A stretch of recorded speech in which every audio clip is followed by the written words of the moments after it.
বিএনপির ভারপ্রাপ্ত চেয়ারম্যান তারেক রহমানের স্ত্রী ডাক্তার জুবাইদা রহমান বর্তমানে বাংলাদেশ অবস্থান করছেন। এমন গুরুত্বপূর্ণ রাজনৈতিক ঘটনাকে ঘিরে বিভ্রান্তি তৈরি হয়েছে দলের শীর্ষ নেতৃত্বে।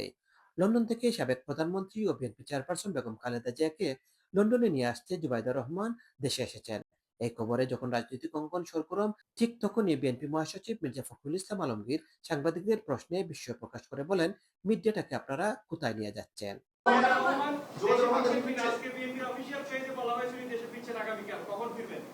কে ফিরছেন?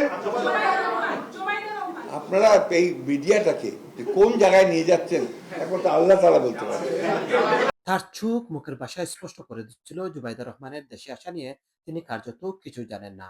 অথচ প্রশ্ন উঠছেই, যে ব্যক্তিকে ঘিরে বিএনপির ভবিষ্যৎ নেতৃত্বের বড় একটা অংশ কল্পনা করছেন, যিনি অনেকের চোখে আগামী দিনের সম্ভাব্য প্রধানমন্ত্রী, তার দেশের মাটিতে পা রাখার বিষয়ে দলের মহাসচিব কেন কিছুই জানবেন না? এটাই কি স্বাভাবিক? এখান থেকেই তৈরি হচ্ছে বড় একটি রাজনৈতিক প্রশ্ন। তাহলে কি তারেক রহমান নিজেই দলীয় মহাসচিবকে অবহিত না করে এই সিদ্ধান্ত নিয়েছেন? এদিকে আরো তাৎপর্যপূর্ণ বিষয় হলো, মির্জা ফখরুলের সেই বক্তব্যের ঠিক পরদিনই সিলেটের মেয়ে ডাক্তার জুবাইদা রহমান ঢাকায় পৌঁছান।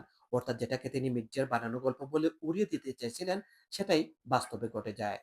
এখন দলীয় নেতাকর্মী থেকে সাধারণ মানুষের মনে একটাই প্রশ্ন, যিনি বিএনপির ভবিষ্যৎ ভাবনায় গুরুত্বপূর্ণ মুখ হয়ে উঠছেন বা উঠবেন, তার দেশে ফেরা নিয়ে দলের মহাসচিব কেন কিছুই জানবেন না? নাকি তিনি নির্বাচনের প্রার্থী ঘোষণা নিয়ে এতটাই ব্যস্ত যে ডাক্তার জুবাইদা যে দেশে এসেছেন বা আসছেন সে খবর রাখতে পারেননি? এই প্রশ্ন যে শুধু সাধারণ মানুষের করছেন তা কিন্তু না। বিএনপির অনেক নেতাই ফেসবুকে স্ট্যাটাস দিয়ে এই প্রশ্নের উত্তর জানতে চাচ্ছেন। মোহাম্মদ আতিকুর রহমান, এজে অনলাইন, যুক্তরাজ্য।